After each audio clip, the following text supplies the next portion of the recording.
할렐루야. 우리 옆 사람하고 인사 한번 합시다. 은혜 받읍시다. 은혜 받으면 됩니다. 할렐루야. 오늘은 능력기도 시리즈 12번째 한계를 뛰어넘게 하는 부르짖는 기도, 이런 제목의 말씀입니다. 부르짖는 기도는 답답한 현실을 뛰어넘게 하는 능력을 공급해 줍니다. 우리 티움 청년부에 내려오는 어록이 하나 있어요. 에셀 반주자가 악기를 가르치면서 그 친구들에게 했던 말인데요. 숙제를 안 해? 이 한마디에 애들이 얼음이 된다고 그래요. 저는 기도 시리즈 지금 11번째까지 말씀을 전했고 이제 오늘이 12번째입니다. 저도 여러분들에게 한마디 해주고 싶어요. 기도를 안 해? 아직도 기도를 안 해? 할렐루야. 기도가 아무리 하나님의 아이디어고 축복의 통로라 할지라도 머리로만 알고 있으면, 가슴에 머물러만 있으면 절대로 아무 일도 일어나지 않아요. 기도는 하나님 앞에 결단을 해야 됩니다. 시간을 정하고 장소를 정하고 결단을 하고 하나님 앞에 나와서 부르짖어 기도하면 한계를 뛰어넘을 수가 있어요. 저는 교회를 개척하고 나서 많은 한계를 절감했습니다. 성도가 10명도 안 되고 20명도 안 되고 30명도 안 되고, 그런 답답한, 아무리 기도해도 정말로 이 엄청난 장벽 같은 그런 장벽들을 하나하나 돌파해 가면서 여기까지 오게 됐는데, 여러분, 부르짖는 기도는 이런 한계들을 다 돌파하게 만들어요. 코로나도 부르짖는 기도 앞에서는 꼼짝을 못 하더라고요. 우리 아는 목사님들께서 가끔 전화를 해서 우리 교회 형편을 물어볼 때가 있어요. 코로나를 거치면서 자기 교회 3분의 1 성도들이 떠났다는 거예요. 할렐루야. 우리 교회는 코로나를 거치면서 성전이 꽉 차버렸습니다. 유튜브 구독자 1만 3천 명을 돌파해 버렸습니다. 여러분, 답답한 상황 속에 한계를 만나서 어려운 분들이 있습니까? 연봉 1억도 안 되는 분들 얼마나 많습니까? 연봉 1억 안 되는 분들이 참 많아요. 답답하지 않습니까? 한 달에 11조 100만 원을 못 해가지고 여러분 힘들게 살아가는 분들이 있지 않습니까? 할렐루야. 이런 한계를 만나서 우리는 참 어려워하고 힘들어 할 수 있는데, 이런 한계 앞에서 우리는 절망할 필요 없습니다. 할렐루야. 웃지도 마십시오. 할렐루야. 이런 한계 앞에서 부르짖어 기도하게 되면 우리는 이런 한계들을 반드시 돌파할 수가 있다라는 거예요. 저도 한계 앞에서 얼마나 많이 좌절하고 낙심하고 힘들었는지 몰라요. 그렇지만 그때마다 다시금 기도의 자리에서 목이 터져라 하나님께 부르짖고 또 기도하고 또 부르짖고 매일마다 부르짖었어요. 그랬더니 하나님께서 뛰어넘게 하셨어요. 우리 교회도 작은 교회에서 뛰어넘어서 이제 이 교회로 오게 됐고, 이 교회도 한계를 뛰어넘었어요. 이제 새로운 성전을 건축합니다. 건평 750평. 할렐루야.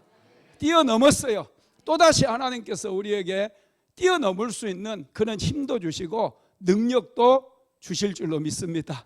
우리 사모가 늘 했던 말 중에, 나는 이 조그마한 약국 4평 5평 되는 이 약국에서 내가 내 평생을 보내야 되는구나, 내 인생 끝장나겠구나, 이런 생각을 자주 했다고 그랬어요. 그런데 이제 하나님 앞에 부르짖어 계속해서 기도한 결과 한 칸을 뛰어넘고 두 칸을 뛰어넘고 세 칸을 뛰어넘고 이제 4호까지도 지으려고 그래요. 할렐루야.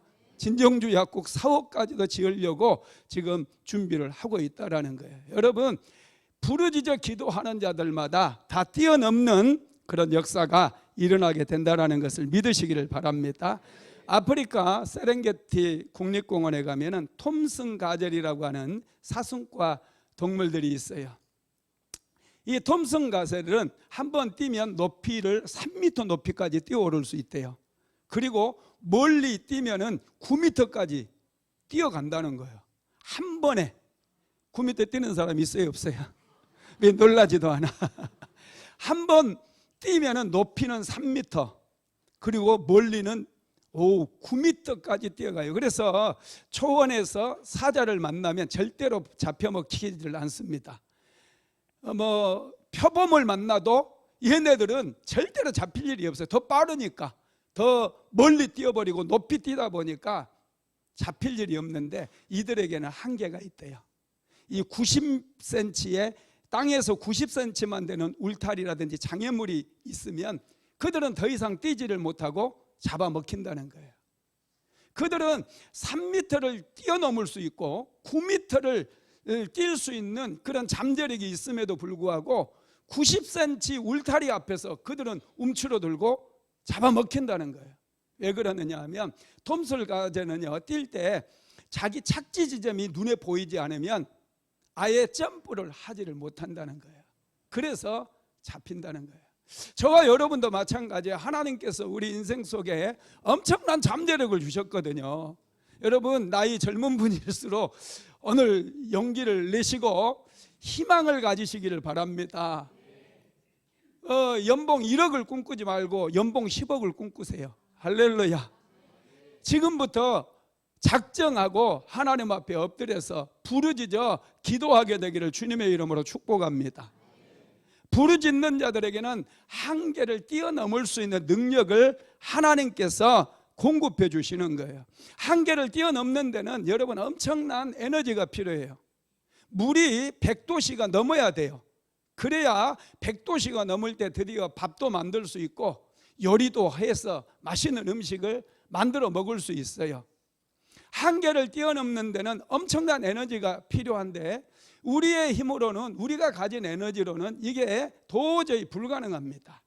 그래서 한계를 돌파하는 능력을 하나님으로부터 우리가 공급을 받아야 된다는 거예요. 그때 우리가 뛰어넘을 수 있어요. 예레미야 33장은 예레미야 선지자가 한계에 직면한 그런 상태입니다. 한계에 직면해서 아무것도 할 수 없다고 생각하고 있을 때 하나님께서 예레미야 선지자를 찾아오신 거예요. 예레미야 선지자는 자기를 아이라고 그래요. 자기는 하나님의 말씀도 전할 수 없는 어린 아이에 불과하다고 그렇게 하나님 앞에 푸념을 했어요. 예레미야서 1장 6절 한번 읽어봅시다. 내가 이르되 슬프도소이다 주 여호와여 보소서 나는 아이라 말할 줄을 알지 못하나이다 하니. 아멘. 자신은 어린아이와 같이 연약한 존재라는 거예요. 미숙하다는 거예요. 그래서 말도 할 줄 모르고 아무것도 할 줄 모른대요. 이게 자기 한계라는 거예요. 아무것도 할 수 없는 게 자기의 한계라는 거예요. 그런데 그런 예레미야에게 하나님께서 찾아오셔가지고 하시는 말씀이 있어요. 예레미야서 1장 9절에서 10절 말씀 같이 읽어봅시다. 여호와께서 그의 손을 내밀어 내 입에 대시며 여호와께서 내게 이르시되 보라 내가 내 말을 내 입에 두었노라.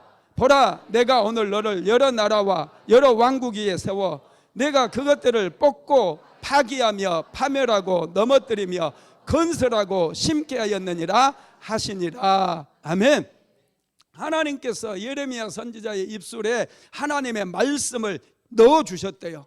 그러면서 너를 여러 나라와 왕들에게 선지자로 너를 보내서 나라들을 무너뜨리고 뽑고 파기하고 새롭게 건설하게 만들었다. 그런 능력을 예레미야 선지자에게 주었다라고 말씀을 하고 있다라는 거예요. 그러면서 예레미야 선지자에게 다시 한번 말씀을 해주시면서 너를 모든 이스라엘 왕들 앞에서 그리고 백성들 앞에서 너를 견고한 성읍 세기둥 노성벽과 같게 만들어주겠다 이렇게 말씀해요.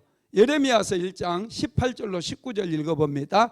보라 내가 오늘 너를 그 온 땅과 유다 왕들과 그 지도자들과 그 제사장들과 그 땅 백성 앞에 견고한 성읍 세기둥 노성벽이 되게 하였은즉 그들이 너를 치나 너를 이기지 못하리니 이는 내가 너와 함께하여 너를 구원할 것임이니라. 여호와의 말씀이니라. 백성들이 아무리 너를 비방하고 너를 매국노라고 사람들이 몰아붙인다 할지라도 절대로 그들이 너를 쓰러뜨리지 못하게 될 것이라는 거예요. 하나님께서 세웠기 때문에 하나님께서 예레미야 선지자에게 한계를 돌파할 수 있는 그 능력을 공급해 주셨기 때문에 그 누구도 예레미야 선지자를 쓰러뜨리지 못하게, 건들지 못하게 만들어 주셨다는 거예요. 그런데 여러분, 예레미야 선지자는 아직도 답답해요. 여전히 자신은 어린 아이와 같고 아무 말도 할 줄 모르고, 그리고 지금 처해 있는 환경이 굉장히 고통스럽습니다. 왜냐하면 이제 바벨론 나라가 남왕국 유다를 향해서 군사를 일으켰어요. 그들이 점점 예루살렘을 치기 위해서 다가오고 있습니다. 어마어마한 군대를 이끌고 느부갓네살 왕이 쳐들어오고 있는 그런 상황이에요. 그런 상황 속에 예레미야가 기도했을 때 하나님께서는 남왕국 유다는 바벨론에 항복을 해야 된다고 얘기합니다.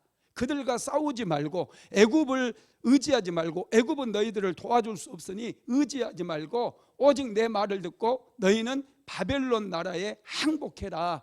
이렇게 하나님께서 예레미야 선지자에게 말씀을 주셨거든요.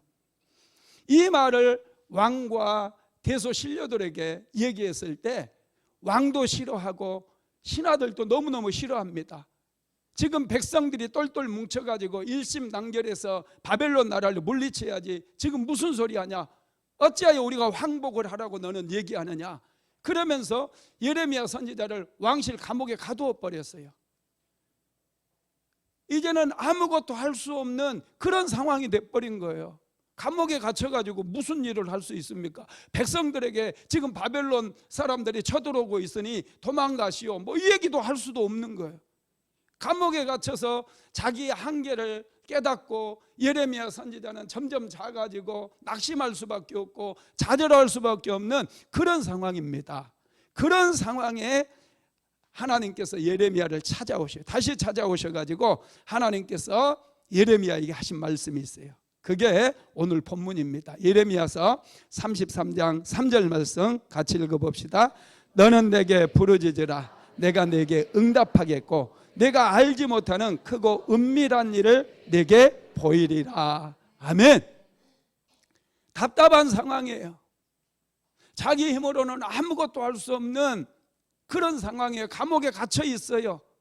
그런 상황 속에서 하나님께서는 예레미야 선지자에게 너가 할 일이 있다라는 거예요. 남아 있다는 거예요. 동서남북 사방이 막힌 것 같지만 하늘의 문은 열려 있다는 거예요. 그러니 너는 내게 부르짖으라. 그러면 내가 응답해 주겠고 내가 알지 못하는 크고 은밀한 일을 내가 볼 것이다. 할렐루야. 부르짖어 기도하라는 거예요. 위기 상황 속에서, 한계를 만난 절박한 상황 속에서, 아무것도 할 수 없는 것 같은 그런 상황 속에서 너는 내게 부르짖어 기도하라는 거예요. 그러면 하나님의 은혜가 임하고 기적이 임하고 하나님께서 한계를 돌파할 수 있는 능력을 공급해 주심으로 이제 뛰어넘게 만들어 주시겠다라는 것입니다. 할렐루야. 부르짖어 기도하시기 바랍니다. 기적이 일어납니다. 부르짖는 기도에는 어떤 능력이 있을까? 첫째로 한계를 돌파하게 만듭니다. 부르짖어 기도하면 하나님께서 나에게 주셨던 잠재력이 개발되기 시작해요. 하나님께서는 이미 우리에게 많은 능력을 주셨어요. 그럼에도 불구하고 우리는 세상 살다 보니 여러 번 반복된 실패를 경험하게 되고 그런 실패에 갇혀가지고 도전해 볼 생각도 하지 못하고 모험을 꿈도 꾸지 못하면서 현실에 안주해서 살아가는 그런 일들이 참으로 많습니다. 그러나 하나님 앞에 부르짖고 기도하게 되면 이런 잠재력들이 개발되기 시작하고 이제 꿈이 살아나고 비전이 살아나서 기도하는 사람들은 더 신나가지고 열심히 기도하게 될 것이고 환경을 돌파해버리고 마음껏 날아오르는 그런 인생을 살아가게 된다라는 것입니다. 그러나 기도하지 않고 자꾸 환경 쫓아가고 사람을 쫓아가게 되면은 소망이 없어요. 내 힘으로 안 돼요. 사람의 힘으로는 한계를 돌파하는 게 너무나 어려워요. 연봉 하나 돌파하는 것도 어려운데 내 규정되어 있는 이 안 되는 환경, 가난한 환경, 저주받은 환경, 이런 환경들을 돌파한다는 것 자체가 굉장히 무리수입니다.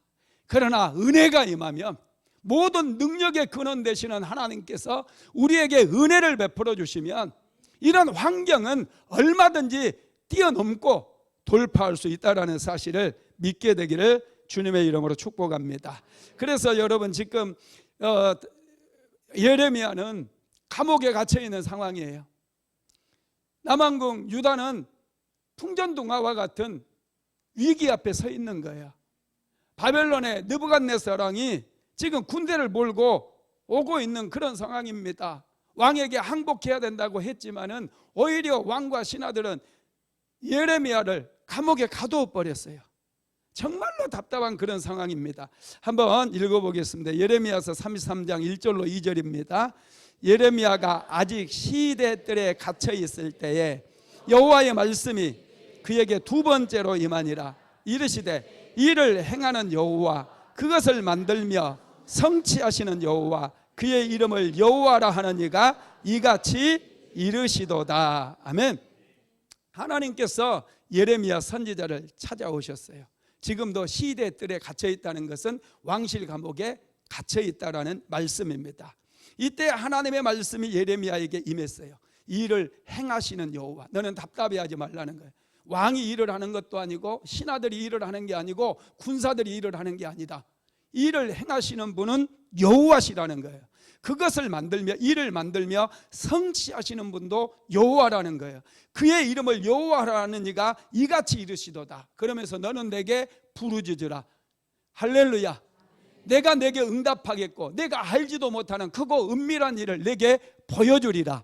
이렇게 말씀하시는 것입니다. 할렐루야. 여러분, 저와 여러분이 내 힘 가지고 뭔가 부딪히다 보면 자꾸 이 퉁탕거리는 소리는 들릴지언정 성취되어지는 일이 별로 없습니다. 아무리 능력이 많다 해도 성취되는 게 많지를 않아요. 그런데 하나님께서 내가 부르짖는 소리에 응답해 주시고 하나님께서 우리 인생 가운데 은혜를 부어주시면 우리는 한계를 돌파하는 거예요. 가난도 뛰어넘는 거예요. 할렐루야. 할렐루야. 연봉도 뛰어넘는 거예요. 자꾸 뛰어넘는 거, 신분의 벽도 뛰어넘어 버리는 거예요. 하나님께서 역사하시니까 이런 놀라운 역사들이 일어나게 되는 것이죠. 예레미야가 기도했을 때 하나님께서는 예레미야의 하늘의 문을 열어주시게 됐죠. 성경에 보면은요, 이 한계를 만나서 어려움을 겪고 있었던 사람들이 부르짖어 기도함으로 한계를 뛰어넘었던 그런 사건들이 많이 기록이 되어 있습니다. 특별히 요셉 역시도 형들에 의해서 애굽의 종으로 팔려가게 되죠. 보디발의 아내 유혹을 뿌리친 걸로 인해서 깊은 감옥에 갇히게 됩니다. 요셉이 거의 2년 정도를 감옥에 갇히게 되어지는데 그 상황 속에서 요셉이 아무것도 하지 않았다고 생각하면 안 돼요.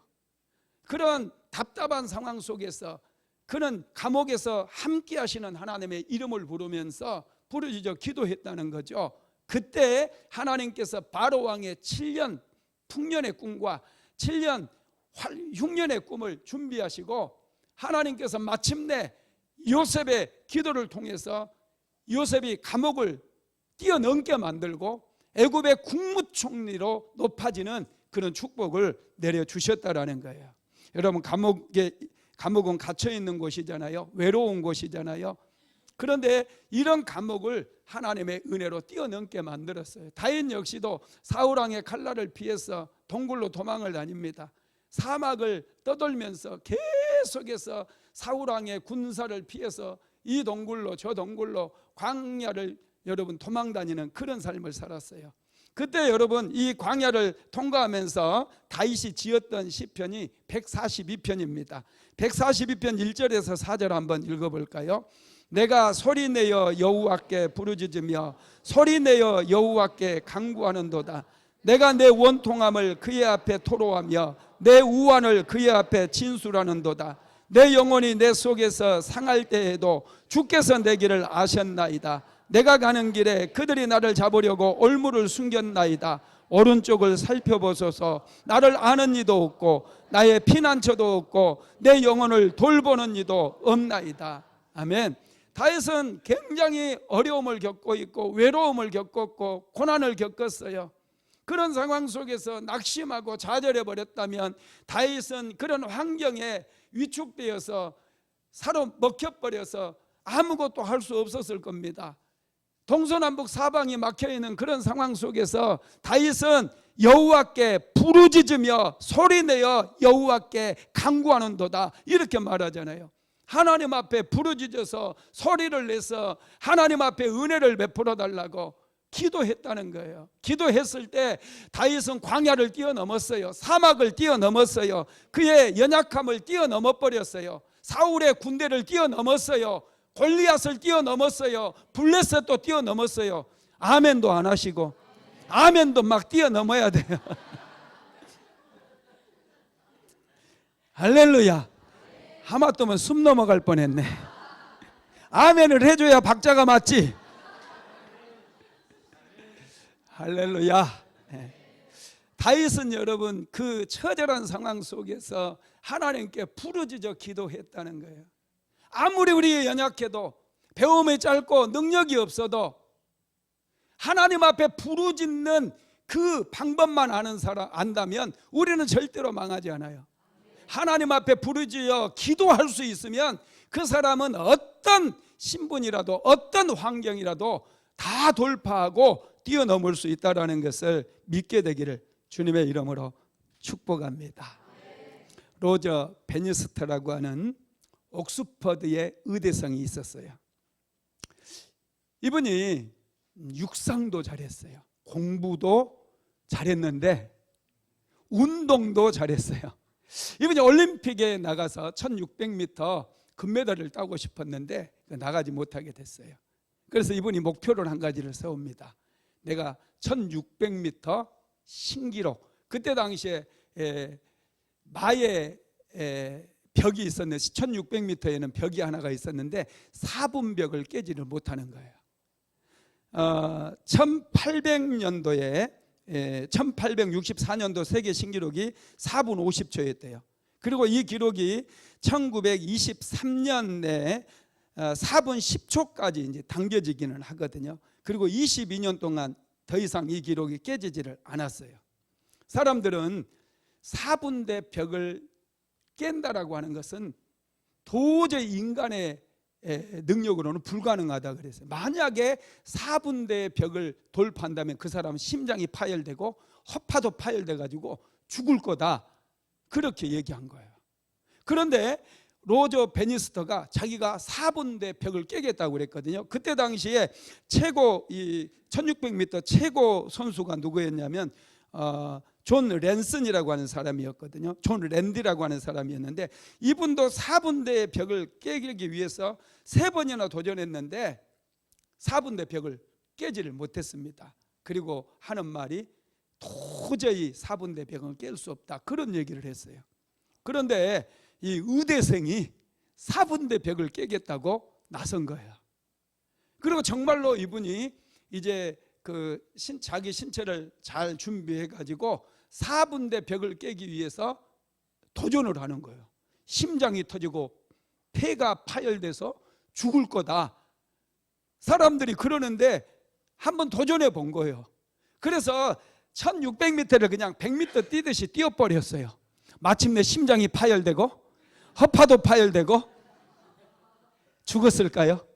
아닙니다. 살았어요. 그러니까 이분의 이름이 유명하고 공부하는 애들에게도 로저 베니스터 효과라고 하는 그런 여러분 그런 게 만들어졌어요.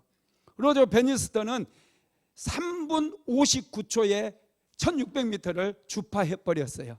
할렐루야. 신기한 것은 그 달에 로저 베니스터가 4분대 벽을 돌파했는데 그 달에 45명이 돌파를 해버립니다.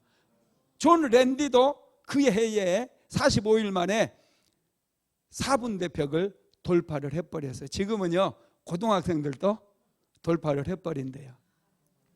한 사람이 돌파를 하고 나면 여러분 많은 사람들이 돌파를 경험해요. 우리 순복음 안디옥교회는 영적인 돌파의 경험들이 많아요. 할렐루야. 아멘이 왜 적습니까? 하기 싫습니까?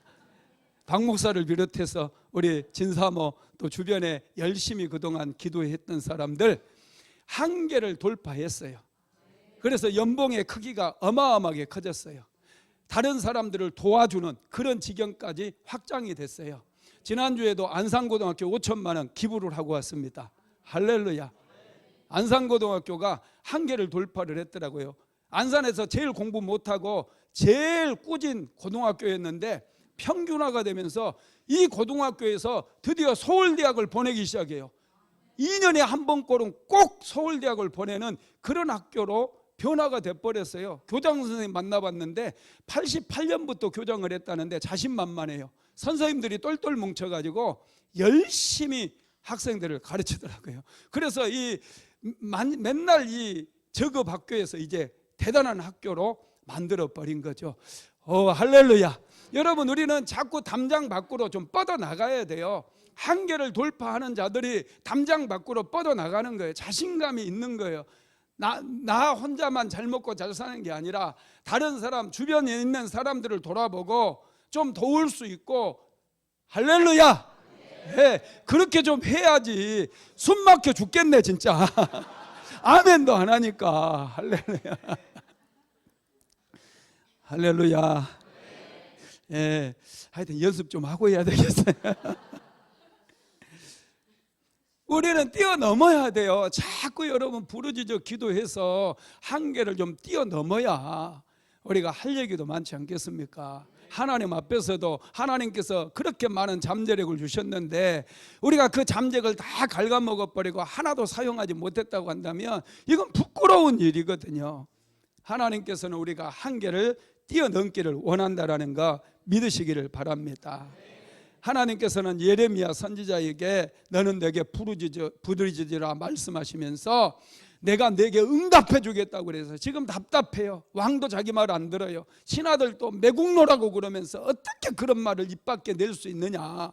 지금은 우리가 똘똘 뭉쳐서 우리가 바벨론 백성 군대를 막아내야 된다. 그러면 애굽에서도 사람들을 보내줄 거다. 막 이러면서 그들은 내적으로 바벨론과 싸우려고 그렇게 준비를 하고 있어요. 예레미야 선지자 말을 듣지도 않아요.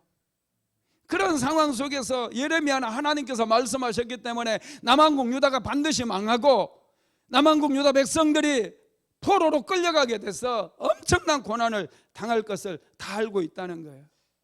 그런 상황 속에서 하나님께서 예레미야 선지자에게 너는 내게 부르짖으라 그랬어요. 그래서 감옥에서 예레미야 선지자가 하나님께 기도하기 시작합니다. 하나님께 부르짖고 기도해요. 그랬더니 하나님께서 장차 이스라엘 백성들을 치료하시고 회복시켜 주시겠다라고 약속을 주시는데 그게 예레미야서 33장 6절에 나와 있어요. 같이 한번 읽어봅시다. 그러나 보라 내가 이 성읍을 치료하며 고쳐 낫게 하고 평안과 진실이 풍성함을 그들에게 나타낼 것이며. 아멘. 하나님께서 보라 이 성읍을 치료하며 그랬어요. 하나님께서 치료하며 고쳐 낫게 하고 평안과 진실이 풍성함을 그들에게 나타낼 것이다. 예루살렘을 회복시켜주고 치료해주고 그들이 비록 하나님의 말씀에 불순종해서 나라는 망한다 할지라도 백성들이 끌려가서 종살이 한다 할지라도 하나님께서 다시 예루살렘을 회복시켜주겠다. 이렇게 예레미야 선지자에게 말씀을 하셨다는 거예요. 예레미야 33장 9절도 읽어볼까요? 이 성읍이 세계 열방 앞에서 나의 기쁜 이름이 될 것이며 찬송과 영광이 될 것이요 그들은 내가 이 백성에게 베푼 모든 복을 들을 것이요 내가 이 성읍에 베푼 모든 복과 모든 평안으로 말미암아 두려워하며 떨리라. 아멘. 하나님께서 세계 열방 앞에서 나의 기쁜 이름이 될 것이다. 누가요? 예루살렘의 백성들, 남한국 유다 백성들이. 그리고 찬송과 영광이 될 것이다. 이렇게 말씀을 하고 있어요. 이 성읍에 베푼 모든 복과 모든 평안으로 말미암아 이방 민족들이 두려워 떨게 될 것이다. 이렇게 말씀하시는 거예요. 예레미야 선지자가 부르짖어 기도하니까 바벨론의 그 군대를 막아주시겠다고 하는 게 아니라 그들은 지금 하나님 앞에 범죄하고 하나님을 떠나고 끝까지 불순종했기 때문에 그들은 망하게 내버려 두실 거예요. 그렇지만은 예레미야의 부르짖음 때문에 하나님께서 다시 그들을 고쳐주시고 포로기에서 다시 돌아오게 만드시고 그들을 치료하시고 싸매주시고 감싸주심으로 인해서 하나님의 기쁨이 되게 만들어주겠다. 이런 약속을 주셨다는 거예요. 여기에서 멈추는 게 아니고요. 다윗의 가문에서 하나님께서 새로운 가지가 나와서 하나님의 정의와 공의를 실행할 것을 말씀하시는데, 예수 그리스도에 대한 예언의 말씀도 이때 주시는 거예요. 예레미야가 부르짖어 기도할 때. 자, 한번 읽어봅니다. 예레미야서 33장 14절에서 16절까지 시작. 여호와의 말씀이니라. 보라, 내가 이스라엘 집과 유다 집에 대하여 일러준 선한 말을 성취할 날이 이르리라. 그날 그때에 내가 다윗에게서 한 공의로운 가지가 나게 하리니 그가 이 땅에 정의와 공의를 시행할 것이라.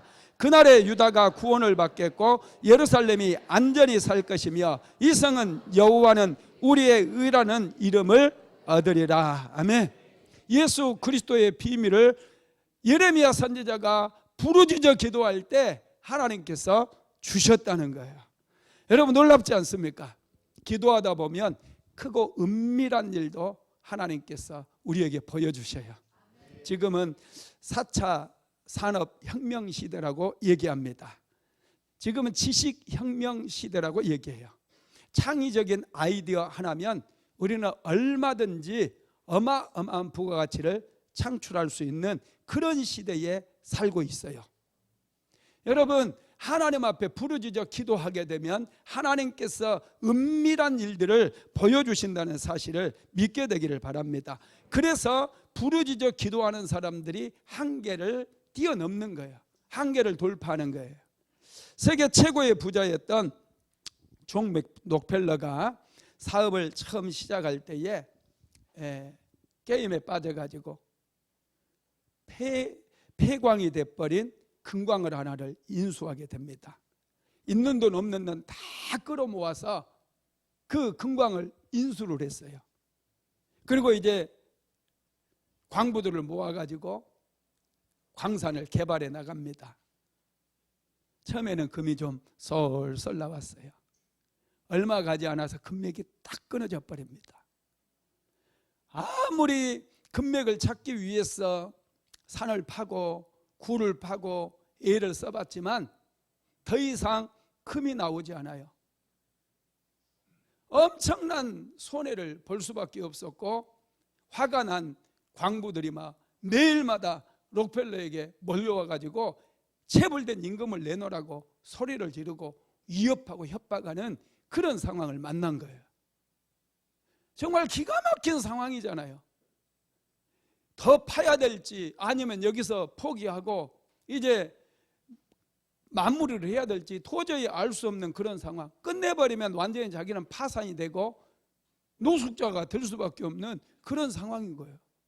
그런 상황 속에서 존 록펠러가 하나님 앞에 엎드려서 부르짖어서 기도를 시작합니다. 하나님, 어떻게 해야 됩니까? 하나님, 은혜를 베풀어 주세요. 제가 한계를 만났습니다. 하나님 도와주세요. 간절히 부르짖어 기도했는데 어느 날 하나님께서 말씀하시더래요. 더 파라. 더 파래요. 더 파.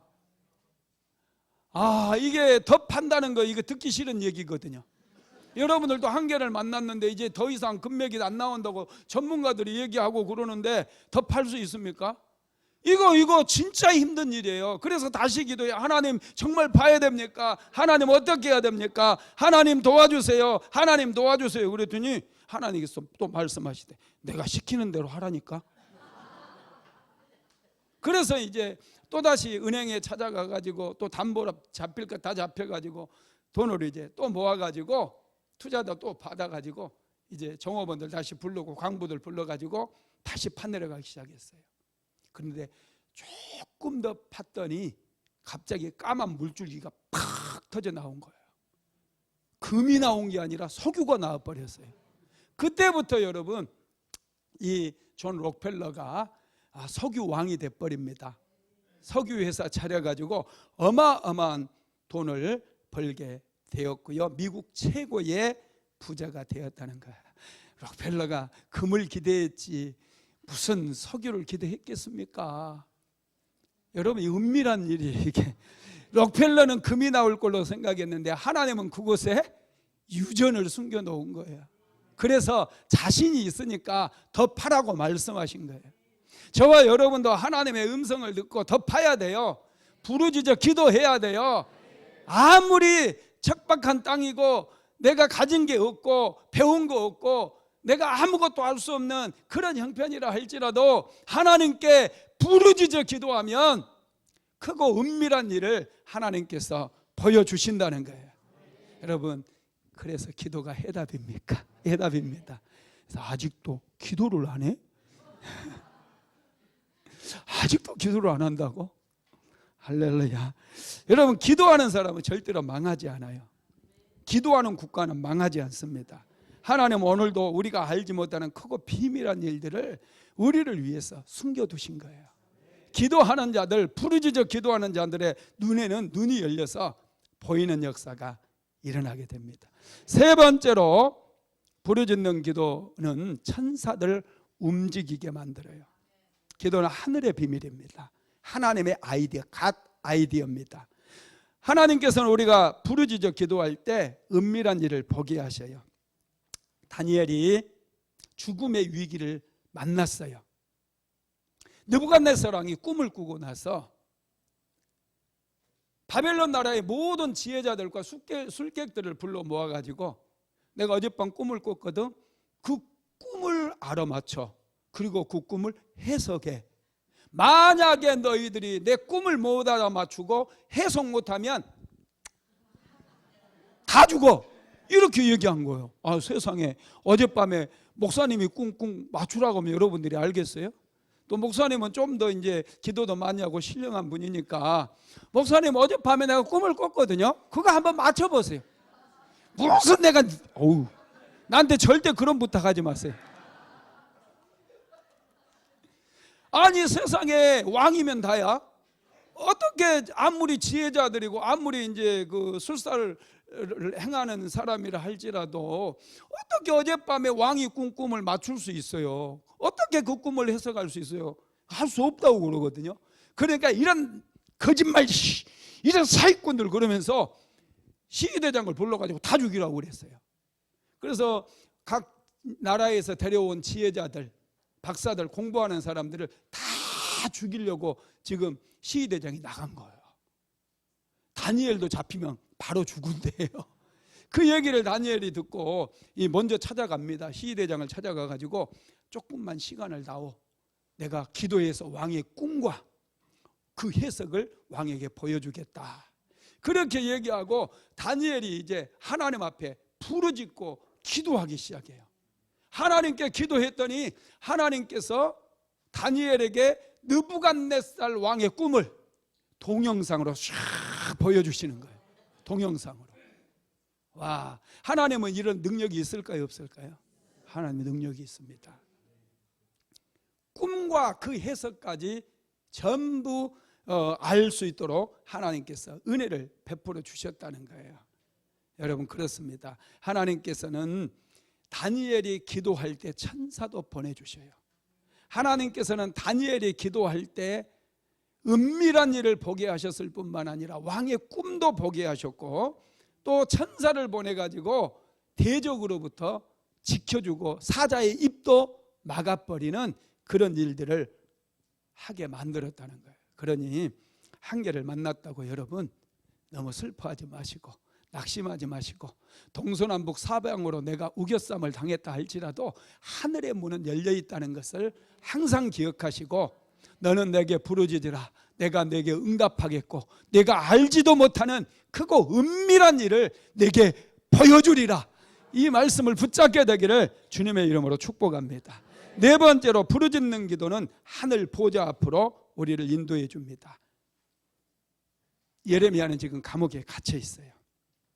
그럼에도 불구하고 하늘 보좌를 움직이고 있어요. 다윗 역시도 동굴에 갇혀 있지만 하나님께 기도했어요. 하늘 보좌를 막 움직이는 거예요.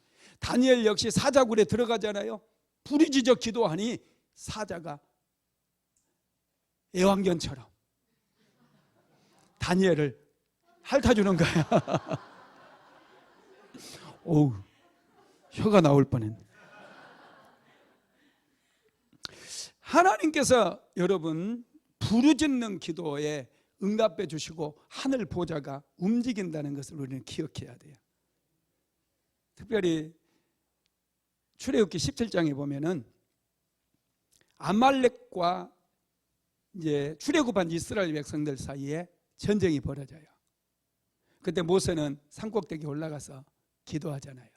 아론과 훌을 데리고 모세가 하나님께 부르짖어 기도하니까 여호수아의 군대가 아말렉을 다 진멸을 해요. 좀 쉬니까 손을 내리니까 아말렉의 군대가 다시 힘을 얻어가지고 이스라엘을 막 진멸을 하는 거예요. 그래서 모세가 다시 아론과 훌의 도움을 받아가지고 같이 이제 합창으로 부르짖어 세 사람이 기도합니다. 손을 들고 기도해요. 그랬더니 하나님께서 아말렉의 군대를 완전히 다 진멸했어요. 어찌 이런 일이 일어날 수 있겠어요? 이게 사람의 생각으로 이게 여러분 이게 말도 안 되는 얘기 아닙니까? 어떻게 기도한다고 전쟁터에서 그 군대가 이기냐고. 이 말도 안 되는 얘기 같아요. 그러나 기도의 능력을 모르는 사람들이 하는 얘기예요. 기도해서 여러분 돌파를 경험하십시오. 우리가 너무나 쉽게 낙심하고 패배주의에 빠지는 것은 한 번도 경험해보지 못해서 그래요. 기도 응답을 경험해보지 못하니 기도보다는 어려움을 만나면 사람이 생각나고 이럴 때 어떻게 해야 되는가, 어디서 심지어는 무당도 찾아가는 그런 이상한 분들이 있는데 절대로 그러지 마세요. 자꾸 하나님께 기도해서 안 되면 금식 기도라도 하고 안 되면 목사님께 와서 기도 부탁도 하고 좀 기도해 보세요. 그래서 자꾸 작은 문제라도 한 번씩 응답받고 돌파하는 그런 경험을 쌓게 되면은 어떤 상황 속에서도 흔들림이 없어요. 흔들림이 없이 하나님께 부르짖어 기도하면 되지. 그렇게 기도하는 거예요. 자녀들을 위해서. 여러분 말 안 듣는 자녀들 혹시 있어요? 할렐루야. 다인가요? 다. 여러분 자녀들을 위해서 기도해야 돼요. 배후의 역사는 어둠의 영들이 자녀들 말도 안 듣게 만들고 망하는 길로 가게 만드는 게 여러분들의 눈에 보이지 않습니까? 그럴 때 혈과 육으로 싸우면 안 돼요. 자녀들 막 야단치고 싸워서는 절대로 안 돼요. 자녀들 배후에 있는 어둠의 영들을 상대하면서 부르짖어서 하나님의 은혜를 구하고 예수의 이름으로 축복하고 그렇게 되면 자녀들이 길을 찾기 시작해요. 바른 길로 가게 돼요. 강력한 돌파가 이루어지기 시작해요. 남편을 위해서도 아내를 위해서도 여러분 기도하게 되기를 주님의 이름으로 축복합니다. 중국 선교사였던 허디슨 테일러가 집회를 위해서 이제 집회 인도를 위해서 배를 타고 가게 되는데 배가 중간에 멈춰버렸어요. 그리고 선장은 가까운 항구에 정박을 해버립니다. 허디슨 테일러는 그 배가 목적지까지 도착을 해야 저녁에 설교가 예정되어 있기 때문에 설교를 할 수 있는 그런 상황입니다. 그래서 선장에게 왜 멈추냐, 빨리 어떻게 좀 해라, 나 오늘 저기 가서 설교를 해야 된다 그러니 그 선장이 하는 말이 지금 바람이 멈췄다, 바람이 없는데 어떻게 배가 가느냐. 그때는 뭐 동력선이 아니고 바람의 힘으로 가는 배였거든요. 그래도 막 목사님이 가야 된다고 뭐 노를 젓든지 어떻게 해서 좀 가자고 자꾸 그러니까 이 선장이 그랬대요. 당신 목사가 아닙니까? 목사가 아닙니까? 당신이 믿는 하나님께 바람 좀 불어달라고 기도 좀 하십시오. 그렇게 했대요. 그래서 허디슨 테일러가 그러면 좋다, 빨리 그러면 내가 목적지 가야 되는 그 방향으로 뱃머리를 돌려라. 그랬더니 자기 오늘 저녁에 오늘은 여기서 쉬고 내일 출발하겠다고 막 우기는 거예요. 그래서 둘이서 막 싸운 거죠. 만약에 바람이 안 불면 오늘 여기서 자고, 내가 기도해서 바람 불면 가야 되니까 빨리 배 틀어라. 그래서 선장이 뱃머리를 돌렸대요. 이제 배 밑창에 가서 하나님 앞에 기도하기 시작해서 하나님 바람을 불게 해주세요. 오늘 반드시 내가 목적지에 도착해서 말씀을 전해야 되는데 은혜를 베풀어 주세요. 막 부르짖어서 막 기도를 했어요. 막 소리가 어마어마하게 크게 들린 거죠. 갑자기 선장이 막 문을 두드리대요. 목사님 바람이 너무 세게 불어가지고 큰일 났어요. 이제 기도를 멈추세요. 그러더니 여러분 기도하게 되면 부르짖어 기도하는 사람들은 이렇게 바람도 움직이는 능력이 있어요. 한계를 돌파하는 그런 능력이 있어요. 다른 사람이 보지 못하는 것을 보게 되고 알지 못하는 것을 알게 되는 그런 역사가 일어나게 되는 겁니다. 할렐루야. 딱 끝날 때 끝종이 울리네. 말씀을 마무리하겠습니다. 부르짖는 기도는 강력한 기도입니다. 부르짖어 기도할 때 하늘문이 열립니다. 부르짖어 기도할 때 막힌 담이 무너지고 강력한 돌파가 일어나죠. 예수님은 십자가를 앞에 두고 깊은 밤에 겟세마네 동산에서 하나님 앞에 처절하게 부르짖어 기도했어요. 그때 십자가를 돌파하고 죽음을 돌파하게 됩니다. 죽음을 이기고 사망 권세를 완전히 깨뜨려 버리고 이제 사흘 만에 부활하실 뿐만 아니라 우리의 모든 죄를 다 처리해 주시고 우리에게 영원한 생명을 허락해 주신 것을 믿게 되기를 주님의 이름으로 축원합니다.